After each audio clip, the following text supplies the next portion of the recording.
नमस्कार, मैं पत्रकार हनुमान पुनिया और आप देख रहे हैं अपनी न्यूज। और एक बार फिर आपका स्वागत है अपनी न्यूज के इस इवनिंग बुलेटिन में। और बात करेंगे पॉलिटिकल में आज जो चर्चा ज़्यादा रहेगी वो भाजपा की पहली लिस्ट जो कल देर शाम को जारी हुई थी उस पर फोकस रहेगा।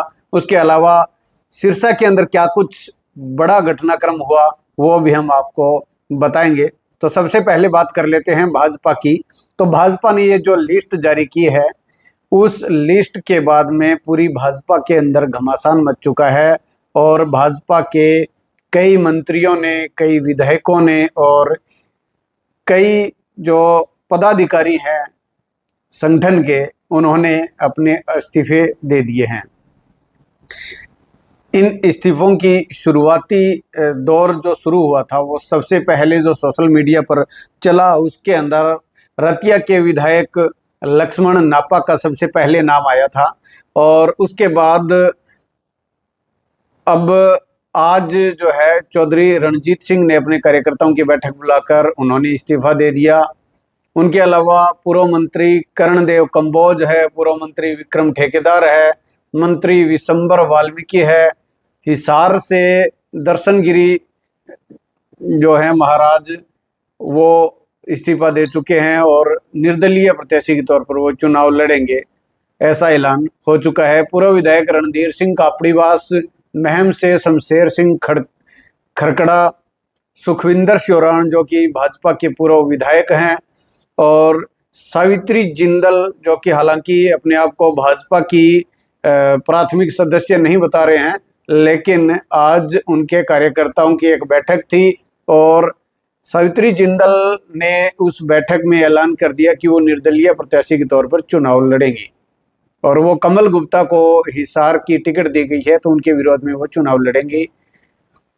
इसके अलावा पूर्व मंत्री कविता जैन ने भी आज कार्यकर्ताओं की मीटिंग बुलाई, उनकी टिकट काट दी गई है। तो ऐसे में अब उन्होंने 2 दिन का अल्टीमेटम दिया है। हालांकि अपने कार्यकर्ताओं की मीटिंग के दौरान कविता जैन रोने भी लगी थी, उनको बड़ा दुख था इस बात का कि उनकी टिकट काट दी गई है।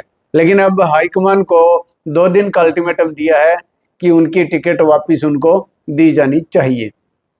तो ये बड़े बड़े जो चर्चित चेहरे हैं उनका हमने जिक्र किया है। बाकी इनके अलावा काफ़ी पदाधिकारियों ने, जैसे इसमें बात करें तो रोहतक के अंदर पूरी की पूरी जो कार्यकारिणी है उसने इस्तीफा दे दिया है।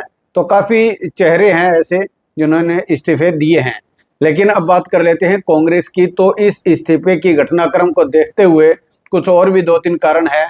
उसके वजह से आज कांग्रेस ने अपनी लिस्ट जारी नहीं की है और कांग्रेस के प्रभारी दीपक बाबरिया ने बताया है, हरियाणा के जो प्रभारी हैं, उन्होंने 3 मुख्य कारण इसके पीछे बताए हैं, जिसके अंदर सबसे पहला है गठबंधन को लेकर। इंडिया गठबंधन के तहत कई सीटों का निर्धारण अभी होना है, जिसमें आम आदमी पार्टी को सबसे ज़्यादा टिकटें दी जाएगी कांग्रेस के बाद में, और उनके अलावा कई और पार्टियां भी है जो इंडिया गठबंधन के हिस्सेदार हैं, उनकी टिकटों का भी निर्धारण नहीं हुआ है। ऐसे में संभावना जताई जा रही है कि कांग्रेस पार्टी करीब 80 सीटों पर खुद चुनाव लड़ेगी, वहीं 5 से 6 सीटें आम आदमी पार्टी और बाकी और संगठनों को एक सीटें उनको दी जा सकती है, ऐसी संभावना है। तो ऐसे में उनकी लिस्ट को होल्ड कर दिया गया है। और दूसरा इसमें बड़ा कारण इसके अंदर बताया गया है, उनके जो प्रभारी है दीपक बाबरिया की तरफ से, उन्होंने बताया है कि जिस तरह से भगदड़ मची हुई है बीजेपी में, उस तरह की भगदड़ कांग्रेस में ना मच जाए, तो ऐसे में थोड़ा होल्ड किया गया है। और तीसरा कारण यह भी है कि कुमारी शैलजा और रणदीप सुरजेवाला का अभी तक ये निर्धारण नहीं हुआ है कि वो विधानसभा चुनाव लड़ेंगे या नहीं लड़ेंगे, क्योंकि ये हाईकमान की तरफ से डिसाइड होना है, लेकिन अभी तक डिसाइड नहीं हुआ है। तो ऐसे में 1 या 2 दिन तक कांग्रेस की जो लिस्ट है उसको होल्ड किया गया है। ये बड़े घटनाक्रम आज हरियाणा सत्र के रहे हैं। वही अब बात करते हैं सिरसा की। तो सिरसा में आज जैसे ही कल जो है शिषपाल कंबोज जो कि रानिया से भाजपा को उनको जो टिकट दी गई है, उनको जैसे ही टिकट दी गई तो उसके बाद में कल शाम को ही रात के समय में चौधरी रणजीत सिंह ने सोशल मीडिया के माध्यम से अपने कार्यकर्ताओं को सूचना दी कि सुबह मीटिंग है उनके आवास पर। तो आज सैकड़ों की संख्या में कार्यकर्ता उनके आवास पर मौजूद रहे और वहां पर ऐलान कर दिया, और उसी वक्त उन्होंने अपने पद से भी इस्तीफा दे दिया, जो कि वो मंत्री पद उनके पास है उससे उन्होंने इस्तीफा दे दिया। और उन्होंने कहा कि वो चुनाव लड़ेंगे, निर्दलीय लड़ेंगे, और इसके लिए अपना एक जोर आजमाइश और एक ताकत दिखाने का काम वो संडे को करेंगे। संडे को एक उनके एक रोड शो आयोजित किया जाएगा, पूरा रानिया हलके के गांव के अंदर वो जाएंगे और पूरी भीड़ एकजुट हो, ऐसा उन्होंने ऐलान किया है। और उसके बाद उन्होंने अपने जो आवास से भाजपा के झंडे को उतार दिया है। तो ये आज का बड़ा घटनाक्रम है। वही उन्होंने अपने कार्यकर्ताओं को संबोधित करते हुए एक बात और बोली कि जैसे ही उनकी टिकट कटी तो उसके बाद में बीजेपी के जो आला हाईकमान है उनकी तरफ से उन्हें फोन किए जा रहे हैं और उनको कहा जा रहा है कि आप बीजेपी में बने रहिए। और चौधरी रणजीत सिंह ने बताया कि उन्हें ऑफर किया गया कि आपको डबवाली की टिकट दी जाएगी, आप डबवाली से चुनाव लड़ लीजिए। तो उन्होंने कहा कि मैंने ये चुनाव लड़ना डबवाली से मना कर दिया और मैंने कहा कि मैं तो रानिया से ही चुनाव लड़ूंगा। और इसके बाद उन्होंने अपने कार्यकर्ताओं को कहा कि वो अब रानिया से चुनाव लड़ेंगे। ये एक बड़ा घटनाक्रम आज हुआ है। उन्होंने अपने मंत्री पद से इस्तीफा भी दे दिया है। हालांकि हम बता दें कि बीजेपी के अंदर उन्होंने निर्दलीय पिछली बार वो चुनाव लड़े थे, बाद में बीजेपी में चले गए और बीजेपी से उन्होंने लोकसभा हिसार का चुनाव भी लड़ा था। तो ये उसके बाद अब उन्होंने अपना वो इस्तीफा दे दिया है। और इनके अलावा एक और बड़ा घटनाक्रम हुआ था, वो ये हुआ है कि चौधरी देवीलाल के पोते ने बीजेपी छोड़ दी। जी हाँ, बता दें कि आदित्य चौटाला ने भारतीय जनता पार्टी छोड़ दी। इससे पहले उन्होंने Haryana state agriculture marketing board के चेयरमैन पद से इस्तीफा दिया था और बीजेपी सरकार में वो चेयरमैन थे। जुलाई में दूसरा टर्म उनका शुरू हुआ था, लेकिन पहले जो अब लिस्ट कल जारी हुई थी उसमें डबवाली से सिंगल पैनल में उनका नाम था, लेकिन जानबूझकर भाजपा ने जानबूझकर जो है वो चीज़ों को अटका रही है, ऐसा उनकी तरफ से आरोप है। और इस बात से नाराज होकर उन्होंने हरियाणा मार्केटिंग बोर्ड के पद से इस्तीफा दे दिया है और ये एक बड़ा घटनाक्रम है। इस्तीफा जारी होने के बाद उससे पहले जिस तरह से चौधरी रणजीत सिंह ने बताया कि उन्हें ऑफर किया गया था कि डबवाली की टिकट उनको दी जा सकती है, तो इससे कहीं ना कहीं यहाँ पर ये हम कह सकते हैं कि लग गया था आदित्य चौटाला को कि उनका विकल्प देखा जा रहा है। तो इसको लेकर उन्होंने जो है अपने इस्तीफे का ऐलान कर दिया।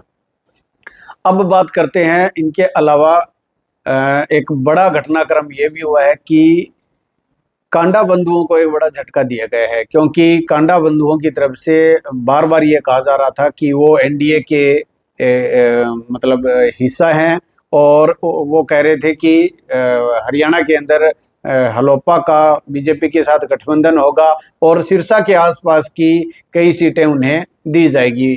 5-7 सीटों का उनको अनुमान था, लेकिन उसके अंदर चाहे बात करें रानिया की और चाहे बात करें कालांवाली की, तो ये सीटों का उनको पूरी उम्मीद थी। और हालांकि हलोपा ने तो अपना उम्मीदवार भी रानिया से निर्धारित कर दिया था, धवल कांडा को।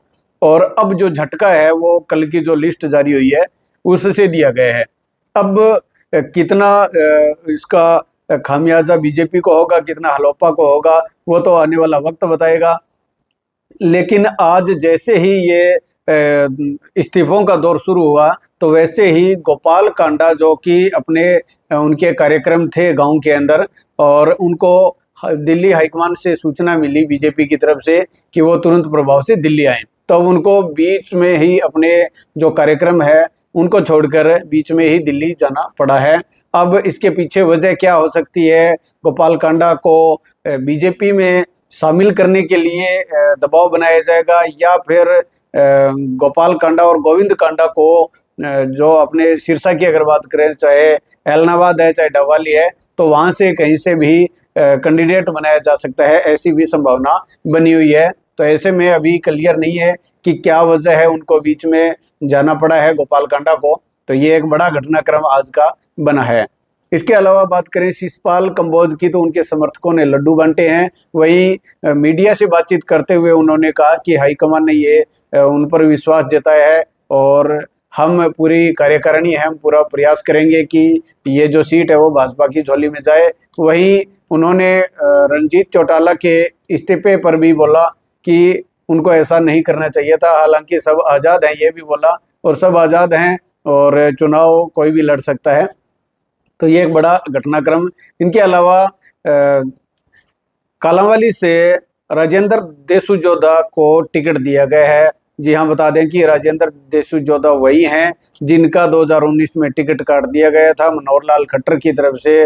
उन पर आरोप लगाए गए थे कि ये नशा तस्कर है, इनका पूरा परिवार नशे में संलिप्त है, ऐसे आरोप लगाकर उनको जो है इतना इस तरह से एक माहौल क्रिएट किया गया था उनके खिलाफ, और उनकी टिकट भी काट दी गई थी। बाद में उन्होंने बीजेपी छोड़ भी दी थी, लेकिन अब जो है उनको टिकट दी गई है। अब उनकी टिकट के बाद क्या कुछ किस तरह का माहौल वहां पे बनेगा, वो आने वाला वक्त बताएगा। वहीं बात कर लेते हैं डवाली की। तो डवाली के अंदर अमित शाह ने कहा कि बीजेपी ने जो लिस्ट जारी की है वहां पर करनाल जो सीट थी सीएम की, उन्होंने उस सीट को भी सेफ नहीं समझा है और लाडवा से वो चुनाव लड़ रहे हैं। तो ऐसे में ये संभावना, ये प्रतीक हम मान सकते हैं कि बीजेपी हार रही है। और वहीं उन्होंने गांव-गांव में लगातार वो जा रहे हैं और खूब उनको समर्थन मिल रहा है, ऐसा उनका दावा किया गया है। तो ये आज के बड़े घटनाक्रम थे। वहीं प्रदीप रातूसरिया जो कि सिरसा से भाजपा की टिकट मांग रहे हैं, पिछली बार भी वो चुनाव मैदान में थे, तो उन्होंने जो लिस्ट जारी हुई है उस पर उनका बयान आया है कि हर वर्ग को बीजेपी ने ध्यान में रखा है। चाहे इसमें महिलाओं की बात करें तो 8 महिलाओं को टिकट दी गई है, पिछड़े वर्ग के 14 लोगों को टिकट दी गई है, वहीं 27 नए चेहरों को टिकट दी गई है। तो ऐसे में हर वर्ग को ये इस तरह से खुश किया गया है। तो ये जो टिकटों का आवंटन है वो बहुत अच्छा हुआ है। तो ये बड़े घटनाक्रम है। कांग्रेस पार्टी की टिकटों का अभी जो है 1 या 2 दिन और वेट करना पड़ेगा। ये आज के बड़े बड़े मुख्य घटनाक्रम है। वही बात कर लेते हैं जेजेपी और बीजेपी की। तो जेजेपी ने कल अपनी पहली लिस्ट जारी कर दी थी। वहीं डवाली से लगातार जेजेपी के कार्यक्रम चल रहे हैं। वहीं अर्जुन चौटाला जो कि रानिया से चुनाव मैदान में है, तो उनके भी जनसंपर्क लगातार जारी हैं। तो आज की ये बड़े बड़े घटनाक्रम हमने आपको बताए हैं। आज का वीडियो आपको कैसा लगा है कमेंट करके जरूर बताएं, और अगर आपको लगता है कि हम बेहतरीन कार्य कर रहे हैं तो उसके लिए आप हमारे वीडियो को शेयर जरूर करें। बहुत बहुत धन्यवाद।